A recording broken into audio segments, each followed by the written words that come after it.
This podcast encourages and empowers you to create your own unique real story, develop your own unique real statement, and discover your own unique real self. The power is yours. Good night, Carolyn Ross. How are you doing on this wonderful, beautiful night? Well, it's still day for me, or early evening. Oh, look at that. What part of the world are you in right now? I'm in California. All right, all the way on the western side there. That's pretty cool. Well, not pretty cool. It's pretty warm, right? Compared to what other Americans are telling me. It's cold. I know. It's been cold for California, though, this year, and very rainy, but we can't really complain. Love that. To complain means to remain, right? Yeah, that's right. There we go. And it's all relative. Yeah, definitely. Like we can have an entire conversation right on this spot right here. Yeah. That's right. Well, do tell us, which of your talents is responsible for us connecting at this specific time in history? I'd have to say persistence. That's a talent that has worked well for me throughout my life. And it also came up here because we had another date scheduled. I don't know if you remember. And there was a mix-up on my part, so we had to both persist there. Yeah, well, I mean, it does happen. And I don't dwell too much on it because life happens. I'll tell you, in the beginning times of the podcast, there were times that people would reschedule. And then I would be like, oh, they rescheduled. And then when I looked at the reason, wow, some real stuff happened. So I don't get too much mixed up on that too many times. That's good. Yeah. So who did you learn that from, that ability to persist?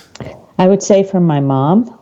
She was a very persistent person in her life, just, kept trying until she got things done.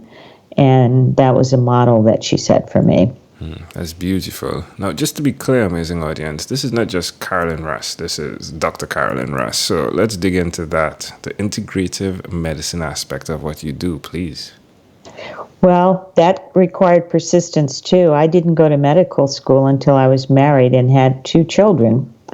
And then I had wanted to be a doctor from the age of 9, but kind of got sidetracked for various reasons, as we do, and decided to go to medical school when I was 26. And like I said, I had 2 young children, 8 and 3 at the time. And it was quite difficult to do medical school with kids in tow. And then did a residency in preventive medicine and eventually did the fellowship with Dr. Andrew Weil in integrative medicine. Wow. Yeah, definitely. I mean, you didn't even have to say it. Like I did medicine and I had 2 children. You didn't even have to, you didn't even have to say after that. And it was difficult. It's we all ooh, everyone cringed, I think. Ooh, is that even possible? And that's amazing. Go ahead. Sorry.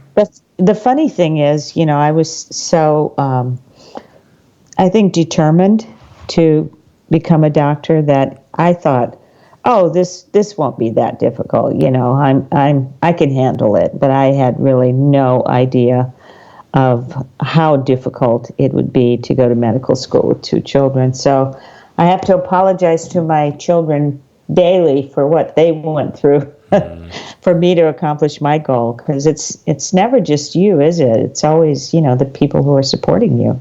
Yeah, and the thought picture that popped in my mind immediately is the sacrifice that we took to drive through all of the 48 states and Canada in 12 weeks. My parents and Amanda's parents, my wife, they kept our 2 boys, and they were, let's say, 9 and 4. So it's similar age spans, but definitely not medical school time, right? This was just 12 weeks. Yeah. But it took a lot. And but that's what I mean. I think it's not just one person who goes through any experience. Exactly. So I have to be really grateful for the support that I had over those years to get through medical school and all that took, Yeah, so why will you continue to repeat that skill of being persistent? I would say it's worked pretty well for me.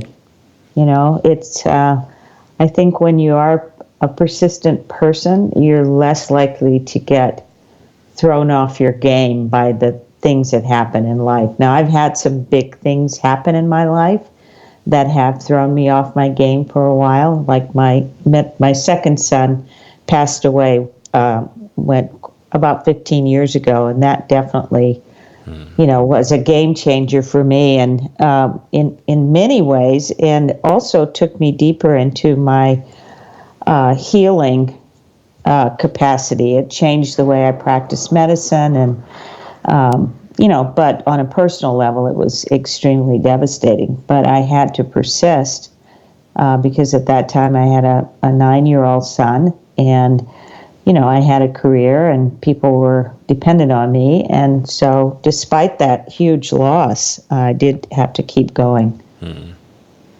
I think people that are persistent can sometimes overlook compassion because we're going too fast. I'm speaking about myself, and it really is a great tool. Well, my wife is very compassionate. She's a bit slower when it comes to going for goals compared to me, right? And she's really taught me the value of slowing down somewhat sometimes. And sometimes life gives you a kick in the teeth where you have to slow down, and I've had that experience too. But I think you're very right that sometimes we can be single-minded about going for a goal and lose touch with some of the things that are going on around us. Definitely. Tell me one other thing that you've done consistently over the last 3 years, please. Oh, something I'm really proud of. I have been very consistent in my exercise program over the last 3 years. I do Pilates and boxing, and I go to the gym, and I do gyrotonics, and I just love it. And up until the last 3 years, I was struggling because of my busy schedule and all my goals. I was struggling to take the time, to take care of myself in that way. How does it make you feel now that you've been doing that or been consistent doing it? It's really an amazing feeling. First of all, I love the fact that my body feels strong and capable. So that's a good feeling in and of itself. I have more energy, I sleep better, all of those things. But I think just on a personal mindset, the reality of committing to something and then being able to see it through and continue to see it through week after week, month after month, I feel that's something that is difficult for most of us. And we put other things ahead of ourselves, and then we end up, looking back and, what happened to those 20 years where I should have been building muscle and flexibility and strength? Yeah. Amazing audience, you're hearing it live from Dr. Carolyn Ross. Now, she does amazing things. First of all, I really want to point out that none of this conversation has been promotional, and it's such of a beautiful thing when an individual comes to have a conversation without promoting. Not that promotion isn't good, but it's just really beautiful. So let me do some promotion for her. She is an internationally known author, speaker, expert, and pioneer in the use of integrative medicine. She is the author of 3 books. I'm sure she probably has another one coming, but I find the one that caught my attention was Finding Your Anchor. I love that, and the title at least, right? And so where's the best place for someone that's listening to connect with you? You can connect on my website, which is just my name, carolynrossmd.com. And the books that I've written are on eating disorders. I'm an eating disorder and addiction medicine specialist. So, anyone who's interested in food addiction, emotional eating, or compulsive reading or binge eating, I have a book on one of those. Love it. All right, my friend. Well, let's switch gears for a moment. Let me now invite you into my time machine that is surrounded with beautiful, warm, blue Caribbean water. Oh. Ross, what is your earliest childhood memory? I would say my earliest childhood memory was when I was 8 years old. Tell us and about that was it. Yeah. And maybe I could squeeze it a little. I may have been a little bit younger. But I remember going on the weekends. I grew up in Texas, and my grandmother lived about 90 miles from us. And every weekend, we would drive to my grandmother's house, and we'd walk in her kitchen, and on the sideboard, she would have all the cakes lined up and the pies and, all the things she had made in anticipation of us coming. And being in her kitchen is one of my best childhood memories. Why do you think it's so clear? I think it's clear because she and I were very close, and so the thing that I liked about her, and I'm sure I didn't realize this as a child, but looking back, the thing that I valued about her is how she felt about me, or how she portrayed how she felt about me. I always felt accepted and loved, and I always felt that she was very present with me. And I think that's what makes the memory so clear. How do you see that connecting to who you are today? Oh, that's a good one. I guess I would connect it in saying that certainly I value and have tried to do the same for my children. I value that, even though I may have made many mistakes as a parent, the one thing that I always wanted to do was make sure my kids knew how much I love them and be present with them. And I do the same with my patients. And I think that's something that she taught me. Can I offer an interpretation to the thought picture you created in my mind with that memory?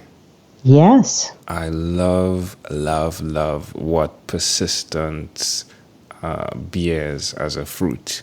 Now, what your granny did at that point in time was all of the work that didn't look like the work but came out as cakes. And I think in life, persistent individuals do that, where there's so many things that they're doing in the background to ensure that those that we care for get that cake. But it takes work, right? I have an aunt that works. Oh my gosh, she works, right? And she bakes and she cooks and she does some amazing things. And when you see that, you don't see her. But sometimes when I'm walking to take out the garbage, I get to see her because she has one of those doors where you can see through the top side, right? And we're passing by and you can see her just moving around in the kitchen. And I love in your memory that you got the opportunity to see the fruits of persistence and to see that you applied that as well, and your patients now have that, right? The fruits of your labor and your children is beautiful. Yeah, I love that. And I come from a long line of very amazing women, and she was one of them. She married my grandfather, I think, when she was 16, and she was the mother of 8. And she was also his nurse. He was a country doctor. She was the nurse. She trained other nurses and still had time to bake those cakes. That's amazing. And we're not talking about electric ovens here, right? We're talking about... No, we're not. And everything was made from scratch. There were no boxes of cake mix in her kitchen, that's for sure. That's amazing. All right, my friend. If we fast forward to when you were 12, what was your favorite song? I'm going to go with, the one Twist the Night Away, because I remember I love to dance even now, but I remember loving doing the twist when I was a preteen. Love it. All right, my friend. Well, we've arrived at our destination, but before we get off of this time machine, there's a small declaration form, so it's yes or no. We're going to move pretty quickly here. Are you ready? I'm ready. Carolyn, have you chosen someone to pass on your skills to? My granddaughter. Are you married? No. Do you have children? You said yes. Yes, I do. I have 3. Do you believe in God? Yes. Do you have an inner circle of friends? I do. Do you watch TV for more than 3 hours a day? No. What about 3 hours a week? Probably. What about screen time, the phone and the computer? Is it more than 8 or less than 8 hours a day? Well, all my work is online, so it's not more than 8, but I am on online a lot because of my work. All right. I don't work in an office anymore, is my point. All right. If you had to share with us your own unique real statement, a statement that represents who you are, Dr. Carolyn Ross, what would you say that is? I would say love hard. Love it. Well, this was such a great pleasure. Before you leave, is there anything else you'd like to share with our amazing audience? Oh, I just want to say it's been so much fun doing this. I do a lot of podcasts, but very few of them are this much fun. So I enjoyed it. I appreciate that. Thank you very much for saying that. Dr. Carolyn Coker Ross, thank you for being on What is Inspired by 12-Minute Convos with Angel Jones. Thanks, Angel. You're welcome. This segment has been brought to you by Amazel Enterprise.